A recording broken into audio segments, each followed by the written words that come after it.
तो सर अपन आगे बढ़े। क्या लिखा हमने कि अब हमारा ये कहना है कि जैसे सर 2 मिनट देखें आप। अभी तक तो क्या था, अपन अवकलनीयता चेक कर रहे थे पर्टिकुलर एक पॉइंट पर कि सब x बराबर 1 पर या x बराबर 2 पर या x बराबर 3 पर। अब यहाँ इन जनरल बात कर रहे हैं अपन। तो जैसे हमने कोई वक्र लिया, इस वक्र के पर कोई पॉइंट है सब p यहां पर। अब p यहां से सपोज कोई पॉइंट q है थोड़ी दूर पर।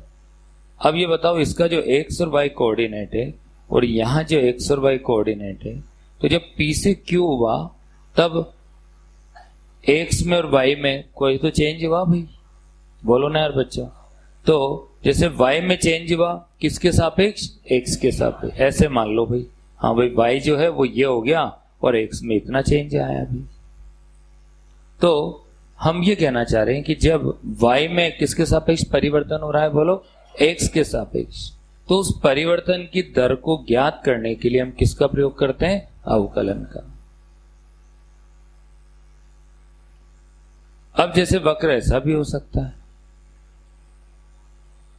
इस वक्र में आप क्या देखोगे बताओ कि जैसे आप यहां पर आए इस पॉइंट पर, इस पॉइंट पर कोई x कोऑर्डिनेट है सपोज, तो पॉइंट Q का जो है उसका x कोऑर्डिनेट तो चेंज होगा, लेकिन जो y कोऑर्डिनेट है क्या वो सेम रहेगा क्या भाई, बोलो। x तो चेंज हो रहा है यहां पर y क्या है, यहां पर कांस्टेंट है। तो यहां पे अपन ये कहेंगे y का x के सापेक्ष जो परिवर्तन है वो हो ही नहीं रहा, तो परिवर्तन की दर क्या हो गई, 0।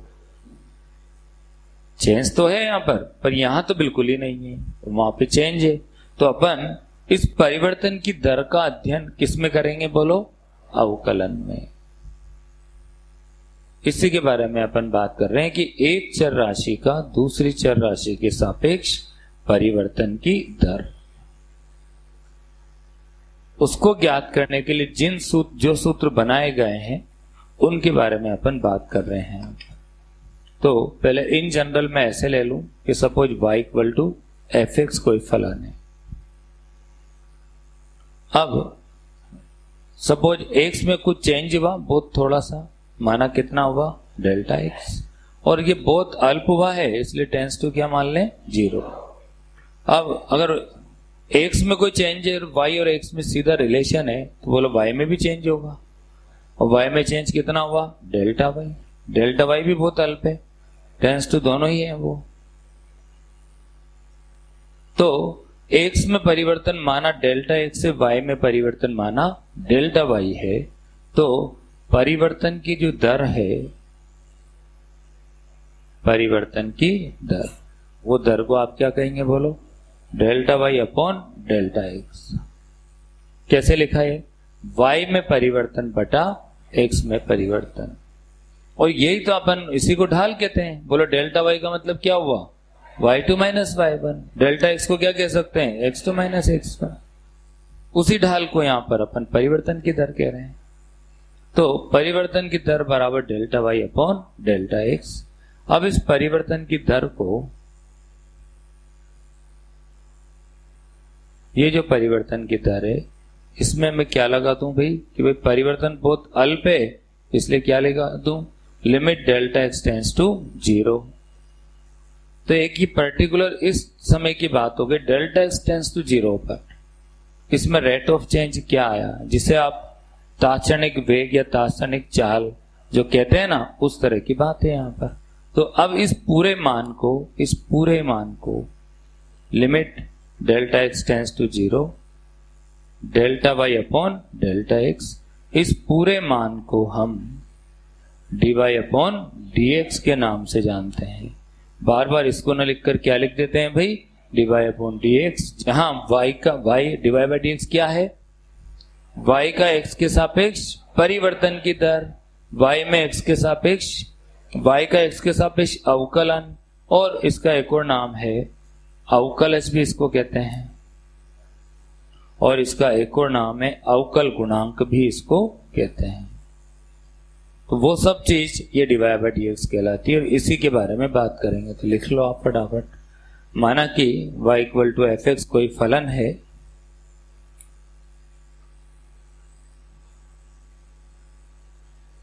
और x में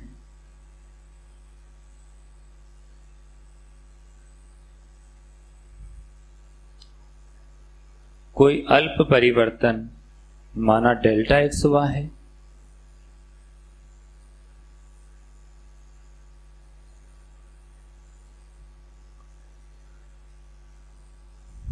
तो उसके संगत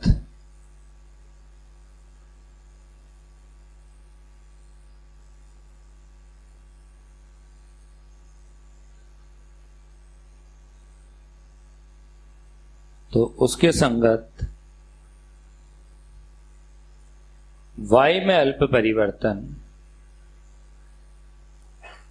x में अल्प परिवर्तन डेल्टा एक्स हुआ है, तो उसके संगत y में अल्प परिवर्तन डेल्टा y होगा।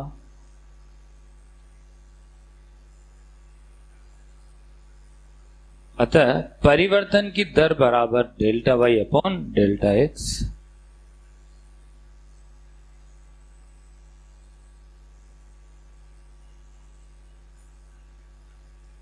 अतः परिवर्तन की दर बराबर delta y upon delta x.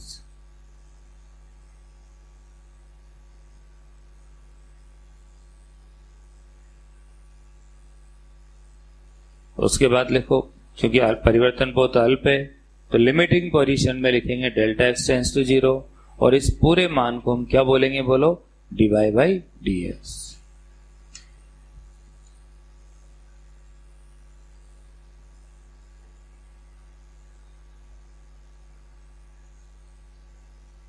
अब आगे लिखो, इस डिवाई बाई डी एक्स को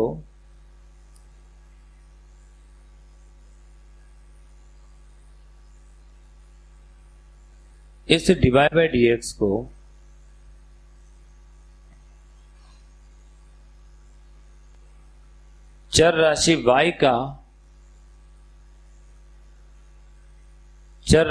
y में x के सापेक्ष परिवर्तन की दर कहते हैं।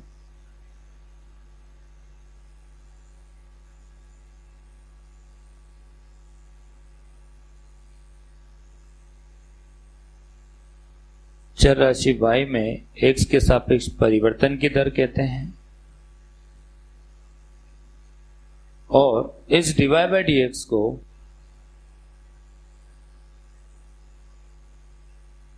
चर राशि y का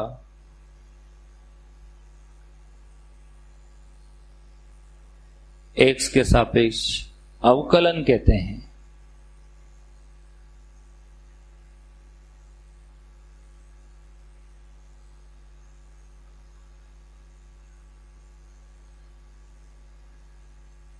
और इस डिवाई बाई डी एक्स को अवकलज या अवकलन गुणांक के नाम से भी जानते हैं।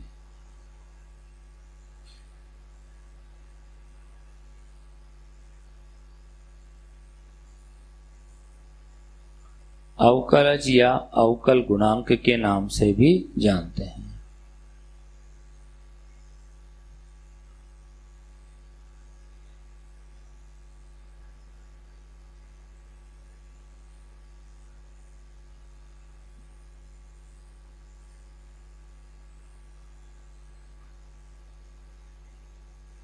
लोग किस नाम से जानते हैं?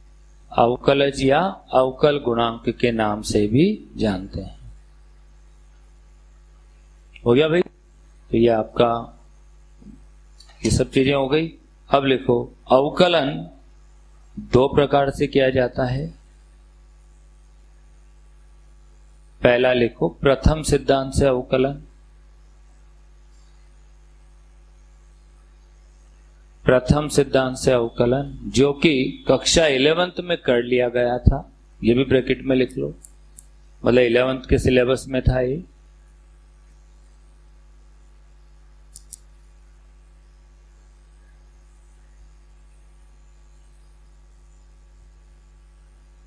और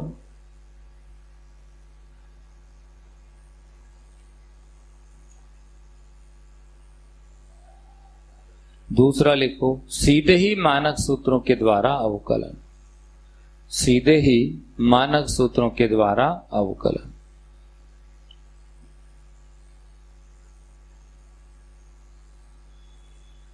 किसके द्वारा भाई? सीधे ही मानक सूत्रों के द्वारा अवकलन। ठीक है बच्चों, अब आप देखो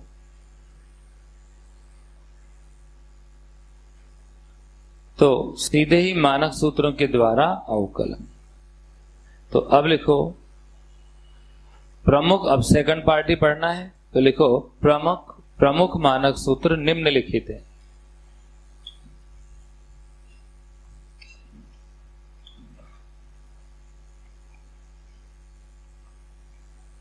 प्रमुख मानक सूत्र निम्नलिखित है। अब जो मानक सूत्र है सर, इनका प्रूफ प्रथम सिद्धांत से अवकलन में बता दिया गया था। मतलब प्रथम सिद्धांत से अवकलन क्या है भाई? इन मानक सूत्रों को सिद्ध करना है, जिसे आप कक्षा 11 की कॉपी में देख सकते हैं। हम यहाँ सीधे मानक सूत्र लेंगे और फिर इनसे रिलेटेड बहुत अच्छे क्वेश्चंस करेंगे आगे जाकर धीरे धीरे। तो पहला मानक सूत्र लिखा रहा हूं मैं। अब जिसको आता हो 11th में मैंने ही पढ़ाया था, सब चीजें हैं, लेकिन अभी तो बिल्कुल वापस से पूरी एकाग्रता से ध्यान से पढ़ना है। 2 या 3 दिन 11th का चलेगा, उसके बाद फिर 12th के अपने चलेंगे, उसके बाद फिर अवकलन पूरी चलेगी जितनी भी बनती है अपने, और फिर उसके बाद फिर आगे अवकलन के 1-2 टॉपिक और हैं, उसके बाद फिर समाकलन पढ़ेंगे, जो तो बिल्कुल ही नहीं पढ़ी अपन ने 11th में बिल्कुल भी। तो वो पूरी की पूरी बहुत जबरदस्त टॉपिक है। तो अवकलन अच्छी होगी तो समाकलन अपने आप अच्छी होगी, क्योंकि उसी का रिवर्सिबल प्रोसेस है। तो बहुत सारा ऐसा, ये मोटी किताब देख देख के ऐसा लगता है इतने सारे क्वेश्चन बहुत सारे कराने तुम्हें, मतलब मेरे शेड्यूल में नहीं है दिक्कत, तुम्हारी प्रैक्टिस अच्छी हो जाए, तुम रोज का रोज काम कर लो। मतलब तुम्हारी हेडेक रहती है मेरे यार, ये पढ़ के आए कि नहीं आए, इन्होंने प्रैक्टिस की नहीं की, ये रजिस्टर ला रहे नहीं ला रहे, ये वो कर लेना भैया। हूं अब मेरे क्रम से जो मेरे फिक्स है जो है, उसमें सबसे पहला मैं लिखूंगा वो है x की पावर n का अवकलन। भले मैंने क्या बोला, भले आता है आपको, आता है मुझे पता है, लेकिन क्यों लिखा रहा हूं, फिर भी कोई चीज रह गई तुमसे नहीं हो पाई, और फिर एक सिस्टम से पूरा, क्योंकि अब पूरा काम में आएगा। x की पावर n का अवकलन लिखाया था nx n-1, ये हमेशा काम में आएगा। बस n किसको बिलोंग करना चाहिए? रियल नंबर को। पहला सूत्र है ये d/dx ऑफ, अगला मेरा फॉर्मूला होता है e की पावर x। e की पावर x का अवकलन होता है सर a की पावर x। d/dx a की पावर x, और a की पावर x का अवकलन होगा a की power x into log of a to the base e।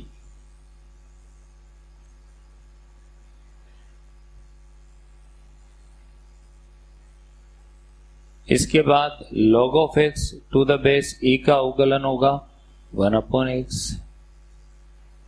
d/dx of log of x to the base a का अवकलन होगा 1/x log of a to the base e।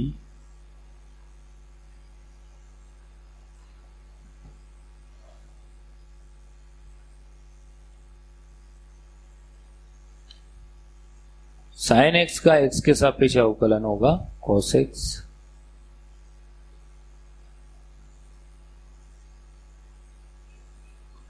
cos x का अवकलन होगा माइनस साइन x।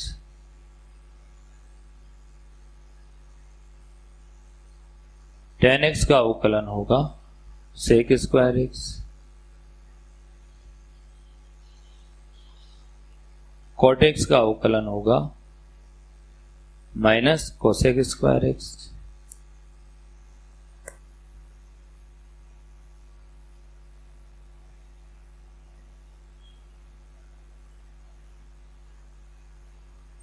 सेक x का अवकलन होगा sec x into tan x.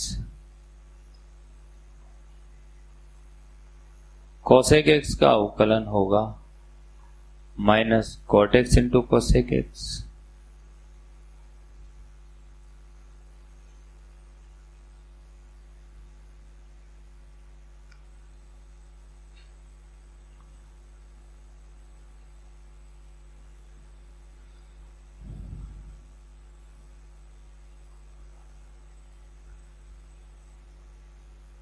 Root x का अवकलन होगा 1/2 रूट एक्स। 1/x का अवकलन होगा -1/x²।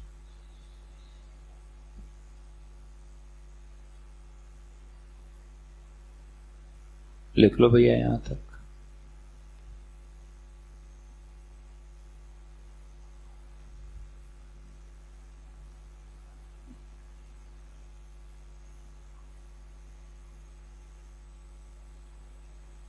अब इसके बाद आता है साइन, प्रतिलोम वाले भी लिख लो। साइन इनवर्स एक्स का अवकलन होगा 1/√1 - x²। कितने बच्चों को आता है सर ये? 11th में लिखा था कि मैंने इनवर्स वाला भी।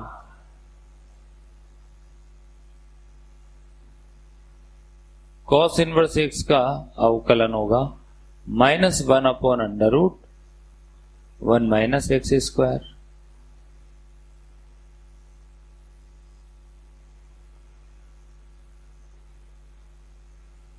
tan इनवर्स एक्स का अवकलन होगा 1/1 + x²।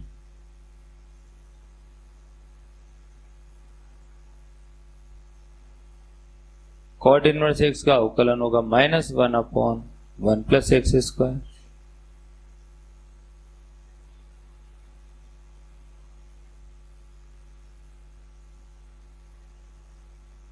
sec इनवर्स एक्स का अवकलन होगा 1/x × √x² - 1।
हो गया भाई?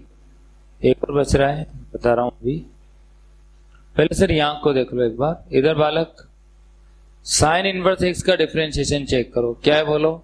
1/√1 - x²। कॉस इनवर्स एक्स में दिमाग मत लगाओ, बस जो लिखा है उसके आगे क्या लगा दो? माइनस। tan इनवर्स एक्स का 1/1 + x²। कॉट इनवर्स एक्स में बोलो दिमाग मत लगाओ, प्लस की जगह क्या कर दो? माइनस। सेक इनवर्स एक्स में 1/x √x² - 1। तो सर कोसेक इनवर्स एक्स में क्या हो जाएगा भाई? कोसेक इनवर्स एक्स में आएगा -1/x × √x² - 1। तो सर ये कोसेक इनवर्स एक्स का डिफरेंशिएशन है, ये सेक इनवर्स एक्स का है, दोनों लिख लें आप। Cosec inverse x, sine cos inverse, tan inverse, cot inverse, sec inverse, cosec inverse. लिख लिया क्या भाई? आगे देखो, ये सब सारे आ गए आपके sine inverse, cos inverse, tan, cot, sec और कोसेक इनवर्स। इनका तरीका यह है सर कि जो सी से प्रारंभ है, ऐसा अवकलन का कोई परिवर्तन की दर का रूल नहीं है, पर संयोगवश ऐसा हुआ है कि जहां सी से प्रारंभ है, जहां सी से प्रारंभ है और जहां सी से प्रारंभ है, उनके अवकलन में क्या आया है? बोलो माइनस। और ऐसा यहां भी हुआ है, बोलो कॉस एक्स सी से प्रारंभ है, माइनस भी आ रहा है। फिर कॉट एक्स सी से प्रारंभ है, माइनस आ रहा है। कोसेक एक्स सी से प्रारंभ है, माइनस आ रहा है। तो इन सब में ऐसा भी हो रहा है। तो सर ये 19 फॉर्मूले हैं। अब ईमानदारी की बात यह है कि इन्हें दोबारा रफ रजिस्टर में एक बार दोबारा लिख लो। अभी हाल फिर मैं आगे स्टार्ट करूंगा। और ऐसे बच्चे जो पहले कभी नहीं जानते इनके बारे में ज्यादा, उन्हें तो 2-3 बार लिख लेना है अभी। कितनी बार सर? 2-3 बार। जो पहली बार जुम्मे पहली बार पढ़ रहे हैं उन्हें तो 2-3 बार लिख लेना है, जान डाल देनी है इनमें।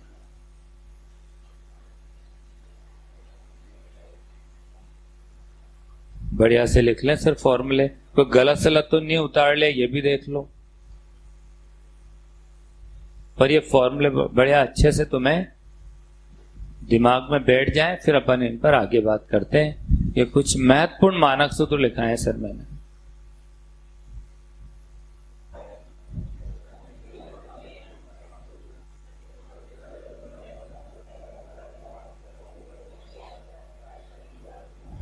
बताएं सर, किसी में कुछ गलत सलत हुआ, कुछ सही? एक बार सुन लो भाई, कहीं कुछ गलत लिखने में आ गया हो।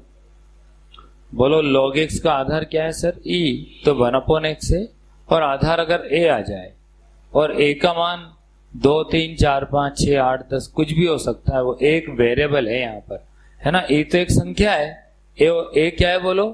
संख्याओं के लिए एक जनरल लिखा हुआ है a।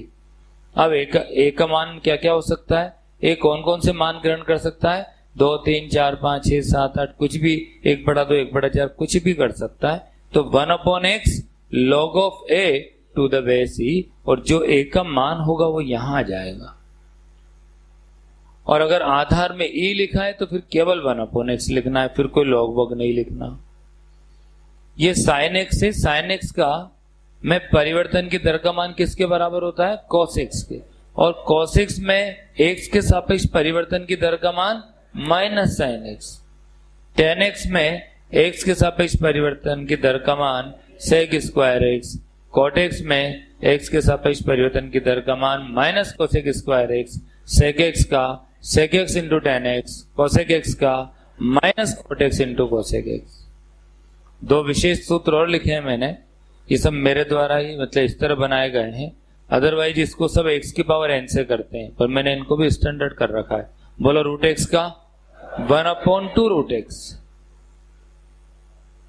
1/x का minus 1/x square, sine inverse x का 1/√1 minus x square, cos inverse x का minus 1/√1 minus x square, tan inverse x का 1/1 plus x square, cot inverse का minus 1/1 plus x square, sec inverse का 1/x under x square minus 1, और cosec inverse x का minus 1/x into अंडर√x square minus 1।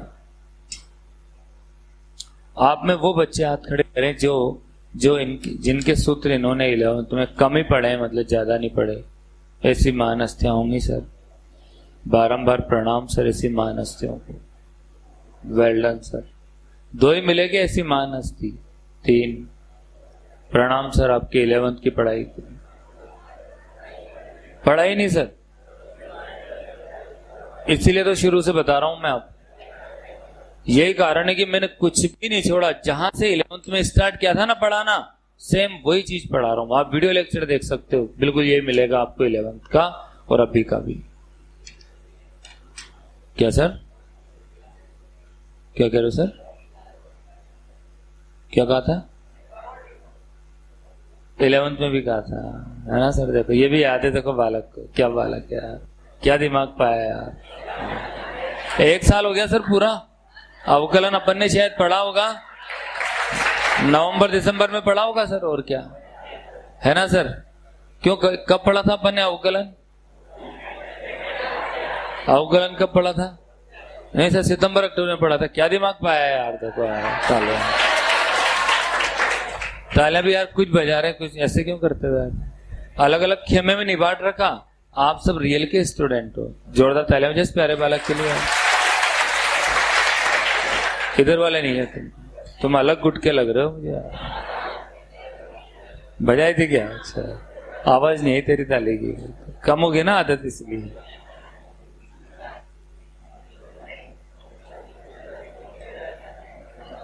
बालक तो वो लड़ा उड़ाई तो नहीं लड़ रहा ना, वो लड़ा उड़ाई तो नहीं लड़ रहा ना। कहाँ गए तेरे दोनों प्रिय विद्यार्थी? क्या छोड़ दी क्या? बहुत अच्छा किया। वो कहाँ गए दोनों प्यारे दोस्त तेरे? अब तो नहीं कहता ना कुछ भी। ठीक।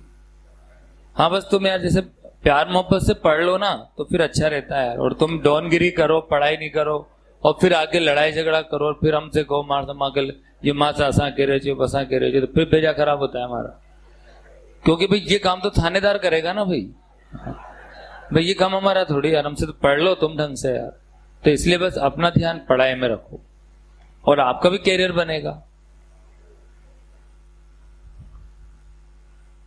सर देखिए अपन आगे सबसे पहले कंपेयर करते हैं इन दोनों को, है ना। सबसे पहला देखो, लिखो सर। अब मानक सूत्रों का कुछ यूज करेंगे ना अपन, तो सबसे पहला देख लो।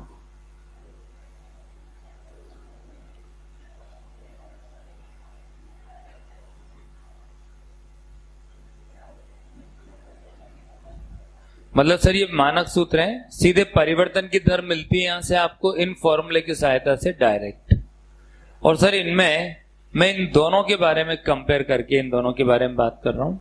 जब मैं ऐसे कहूंगा तो मैं ये कहूंगा कि बच्चों चर की पावर अचर पर आधारित है। क्या बोलूंगा इसको? हम अवकलन गणित में हम चर उसे मानेंगे जिसके सापेक्ष अवकलन करते हैं। बोलो हम किसके सापेक्ष कर रहे हैं? एक्स के।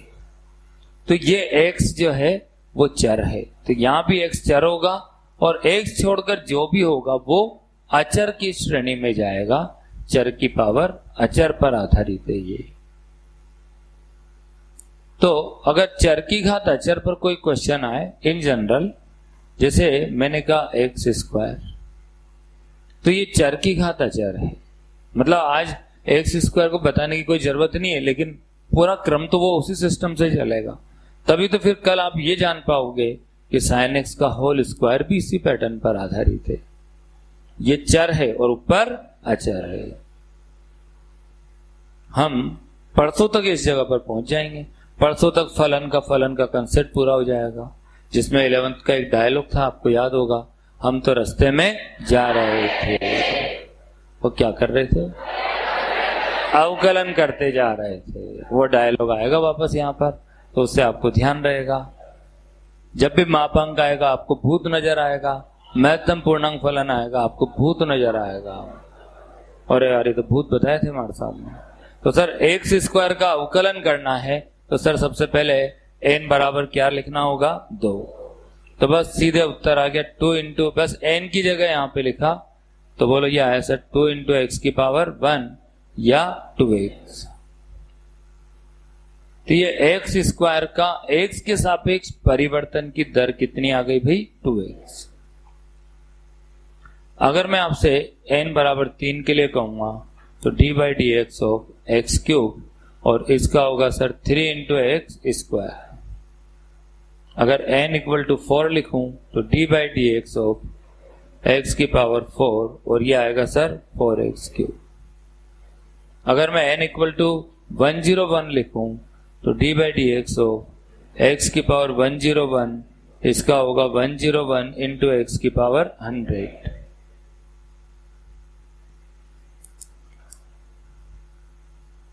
अगर मैं x की पावर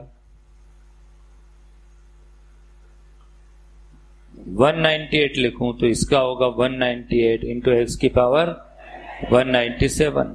लिख लो सर, यहीं से स्टार्ट है। पहला सब लिखना है, एक एक उदाहरण लिखना है, ताकि आपको न अवकलन न समाकलन में कहीं कोई प्रॉब्लम ना हो।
बच्चों कर लिया ना?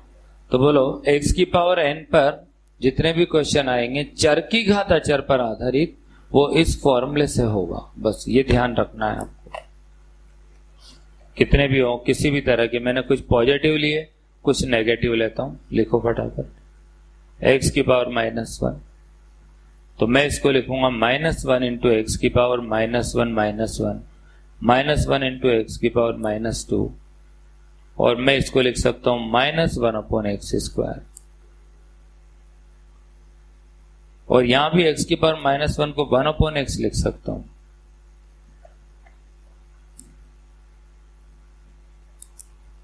तो बोलो 1/x का डिफरेंशिएशन क्या होगा, जल्दी बोलो। 1/x का डिफरेंशिएशन -1/x²। ये क्या अपन ने डायरेक्ट मानक सूत्र लिखा है, और इसको आज अपन x की पावर n की सहायता से n की जगह -1 रख के सोल्व कर रहे हैं इसको। तो ये आ रहा है सर 1/x का -1/x²।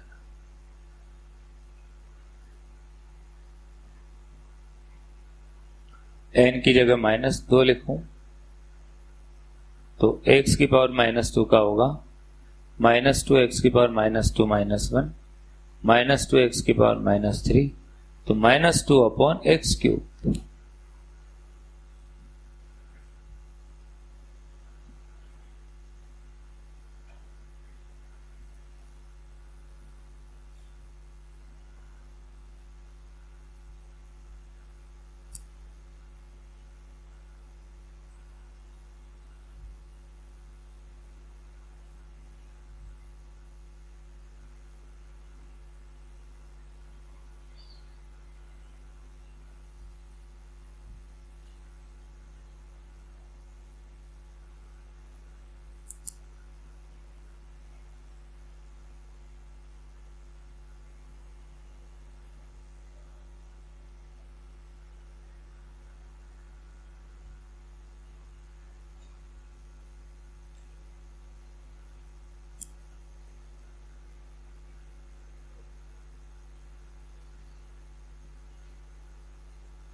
तो x की पावर n का nx n-1, बस आप तो फॉर्मूला लिखते जाओ।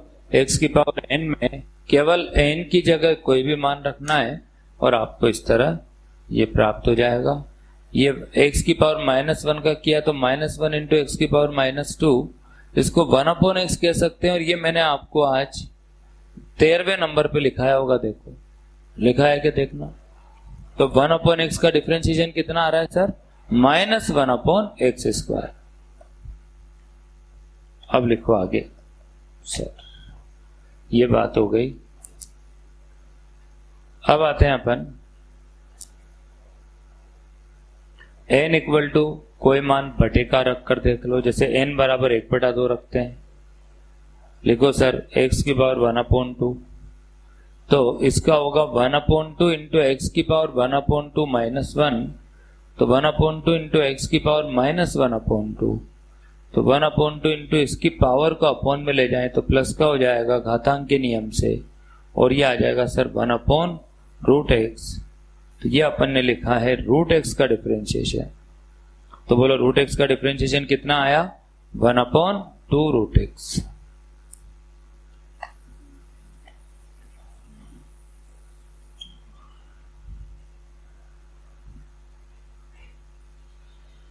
सर जल्दी जल्दी लिख लो फटाफट। n इक्वल टू 1/2 रखा, बोलो क्या मैंने 12वें नंबर पे √x का डिफरेंशिएशन लिखा रखा है क्या, देखो तो वो इसी मानक सूत्र से आता है 1/2√x। अब आता है सर, ये तो बात हो गई आपके कि n के मान कुछ और रखकर देख लें, 3/2 रखकर देख लो। तो d/dx ऑफ x की पावर 3/2 का डिफरेंशिएशन होगा 3/2 इंटू एक्स की पावर 3/2 -1, तो 3/2 इंटू एक्स की पावर 1/2, तो यह आएगा सर 3/2√x। ये अपन ने किया है x की पावर 3/2।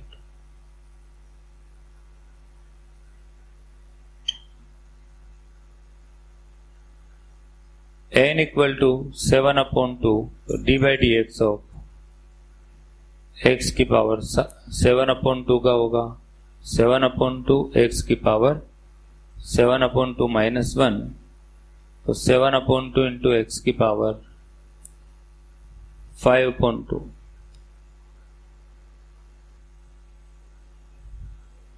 बोलो a की पावर x का डिफरेंशिएशन क्या होगा बताओ। a की power x log of a to the base e।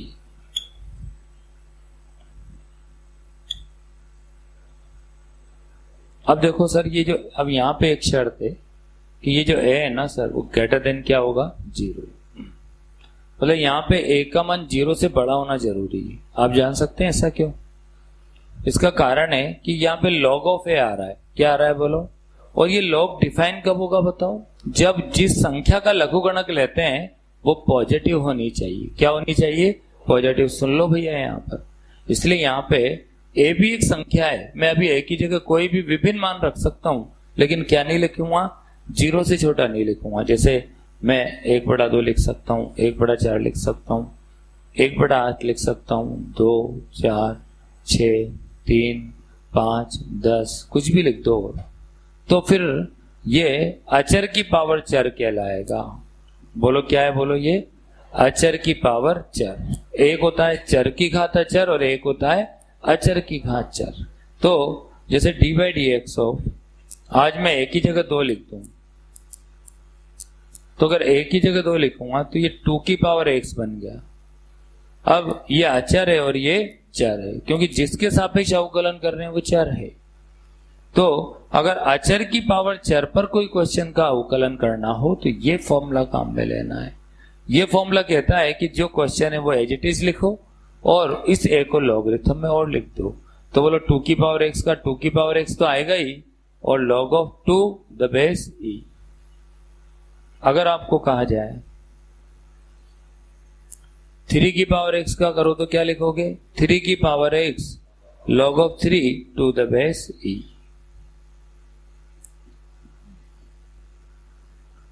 Four की पावर x का कहोगे तो क्या लिखोगे? 4 की power x log of 4 to the base e। 10 की पावर x का करोगे तो क्या लिखोगे? 10 की power x log of 10 to the base e। 100 की पावर x का करोगे तो क्या लिखोगे? 100 की power x log of 100 to the base e। Sir 2 minute देख लें सर। अब a की जगह मैं e भी लिख सकता हूं। क्या भी लिख सकता हूं? e भी तो एक संख्या है। अगर मैं a की जगह e लिखूंगा तो e की पावर x, a की जगह e लिख रहा हूं सब जगह, e की power x log of e to the base e। a की जगह e लिखा है भाइयों, देख लो बोर्ड पर, और लॉगरिथम से इसका मान जानते होंगे। एक होता है सर, प्रॉपर्टी अपन जानते हैं, तो बोलो e की पावर x का होगा e की पावर x इंटू 1। तो बोलो d by d x of e की power x equal to e की पावर x। लिख लीजिए फटाफट, लिख लो बच्चों।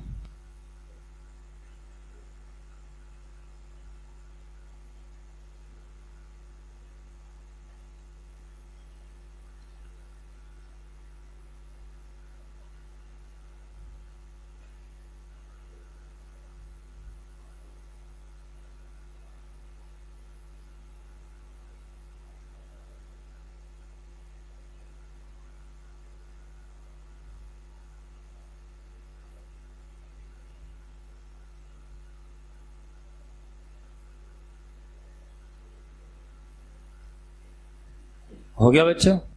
तो बताओ, a की जगह e लिखा तो e की पावर x का डिफरेंशिएशन डायरेक्ट e की पावर x आ गया, log e to the base e की वैल्यू क्या हो गई? 1। बोलो बच्चों समझ में तो आ रहा है ना भाई? ये अचर की पावर चर है भाई, किसी को दिक्कत तो नहीं है? जिसने बिल्कुल नहीं पढ़ा, जिसके लिए बिल्कुल नया नया लग रहा है, वो इन्हें घर पे बहुत बार प्रैक्टिस करके उन बच्चों के कंपेयर में आ जाना जिन्होंने 11th में रच रच के पढ़ा है। यहाँ पर जिन्हें परफेक्ट आता है, उनके कंपेयर में आने के लिए आपको उतने गुना मेहनत करनी पड़ेगी, ताकि आप एकदम पीछे ना रह जाएं।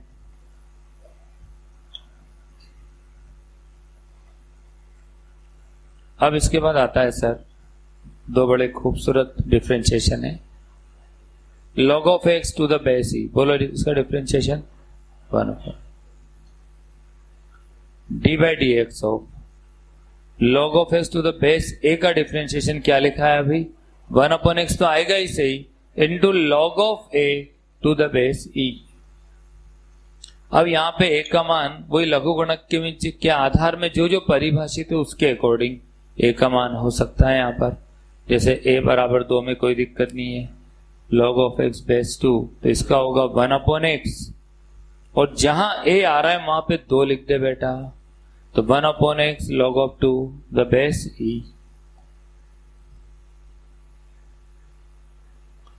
a बराबर 3 के लिए लिख लीजिए log of x बेस 3 आ जाए तो इसका डिफरेंशिएशन होगा 1/x log of 3 to the base e। a equal to 10 आ जाए भाई तो d by d x of log of x base 10 आ जाए बेटा तो तू लिखेगा 1/x log of 10 to the base e।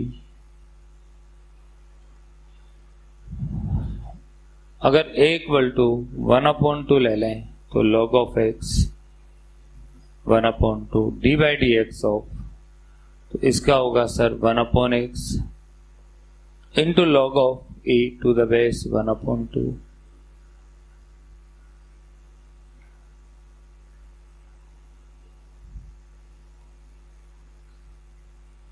log of x base e आ जाए, a की जगह e लिख दूं तो यह आएगा 1/x log of e to the base e, तो यह आएगा सर 1/x इंटू 1, और log of x